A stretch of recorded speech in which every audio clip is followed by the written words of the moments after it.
Baik, Assalamualaikum warahmatullahi wabarakatuh. Kembali lagi bersama saya Muhammad Rafli Janur Saputra dengan NIM 251111310009 dari Fakultas Kedokteran Gigi Universitas Lambung Mangkurat angkatan 2025. Nah, jika pada kesempatan sebelum-sebelumnya kita sudah membahas apa itu sistem uropoetika, apa-apa saja komponen-komponennya, beserta organ reproduksi pada pria atau sistem reproduksi pada pria, beserta komponennya juga. Nah, pada kesempatan kali ini kita akan membahas sistem reproduksi pada wanita. Nah, komponennya apa-apa aja. Terus juga kita di sini juga bakal membahas siklus menstruasi dan fertilisasi dan kehamilan. Nah, tanpa berlama-lama kita masuk saja ke dalam pembahasannya. Yaitu apa itu sistem reproduksi pada wanita. Nah, sistem reproduksi pada wanita merupakan kumpulan organ yang berfungsi untuk memproduksi sel telur atau ovum, tempat untuk fertilisasi, implantasi embrio, serta pertumbuhan dan perkembangan janin, hingga proses partus. Sistem ini terdiri dari organ internal yang terletak di dalam dan organ eksternal yang ada di luar atau di permukaan, dan struktur pendukung yang seluruhnya bekerja sama secara harmonis melalui regulasi hormon. Nah, kita masuk saja ke dalam komponennya. Di sini ada tuba, uterus, ovarium, vagina, serviks uteri, vulva beserta kumpulan-kumpulannya, dan ada klitoris. Kita bahas mulai dari ovarium. Nah, apa itu ovarium?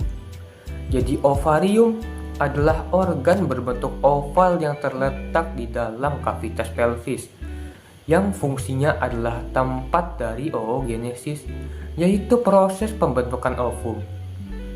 Selain itu, ovarium juga menghasilkan hormon yang bernama estrogen dan progesteron yang penting untuk siklus menstruasi dan karakteristik seksual sekunder. Setiap ovarium dilapisi oleh tunika albuginea dan berisi folliculus ovaricus dalam berbagai tahap perkembangan yang akan mengalami maturisasi atau pematangan setiap siklus menstruasi hingga terjadinya ovulasi. Lanjut ke tuba uteri, yaitu saluran yang menghubungkan ovarium dengan uterus.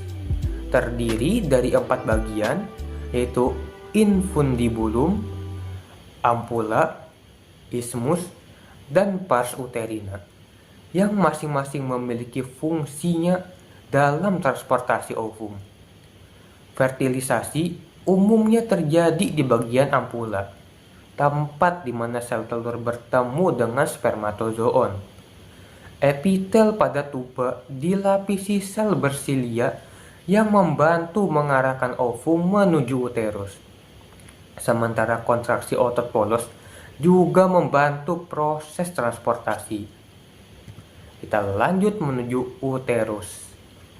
Nah, uterus atau yang di masyarakat atau bahasa awamnya lah dikenal sebagai rahim adalah organ berongga berbentuk buah pir yang terdiri dari fundus, corpus, dan serviks uteri. Fungsi dari uterus ini sangat penting sebagai tempat implantasi blastosis, perkembangan embrio, dan janinnya selama kehamilan. Dinding dari uterus ini memiliki 3 lapisan, yaitu endometrium, myometrium, dan perimetrium. Siklus menstruasi terjadi karena perubahan periodik pada endometrium sebagai respons terhadap hormon ovarium. Selama persalinan, kontraksi miometrium menghasilkan kekuatan untuk mendorong janin keluar. Kita lanjut lagi menuju serviks uteri, yaitu serviks uteri adalah bagian bawah uterus yang menonjol ke dalam vagina dan berfungsi mengatur jalan keluar masuknya sel sperma serta pengeluaran darah menstruasi. Serviks ini memiliki dua bagian, yaitu endoserviks dan exoserviks yang masing-masing memiliki tipe epitel yang berbeda. Lendir serviks berubah konsistennya sesuai fase siklus menstruasi. Pada masa ovulasi, lendir menjadi lebih cair untuk memudahkan pergerakan sperma menuju uterus.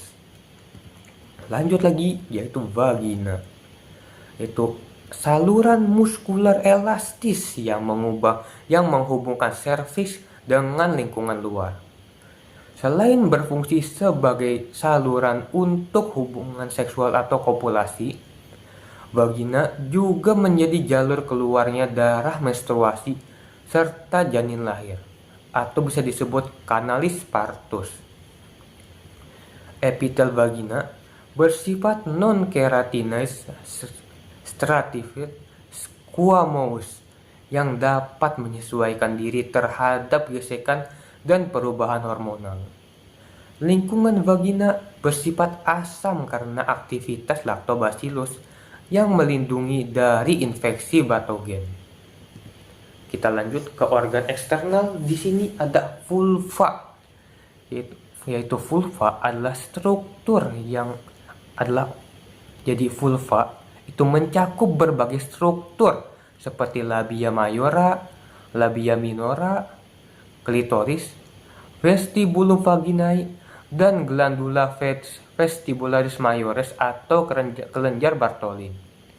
Fungsi utamanya adalah untuk melindungi atau untuk perlindungan terhadap organ internal. Pengaturan lubrikasi serta berperan dalam respons seksual. Klitoris memiliki banyak ujung saraf sehingga sangat sensitif terhadap rangsangan. Sedangkan labia yang ada di vulva berfungsi sebagai pelindung mekanis dari gesekan dan infeksi. Nah, dari bagian vulva ini kita akan bahas lagi tentang organ yang bernama klitoris ini, yaitu organ yang terletak di bagian atasnya vulva, bagian dari sistem reproduksi wanita dan memiliki fungsi penting dalam gairah saat kopulasi. Berbentuk seperti tombol kecil yang sensitif, ukurannya sekitar 1 hingga 2 cm dan terdiri dari jaringan erektil yang dapat membengkak saat terangsang. Fungsi dari klitoris adalah untuk memunculkan gairah saat kopulasi. Klitoris adalah sumber kesenangan atau gairah seksual yang paling sensitif pada wanita.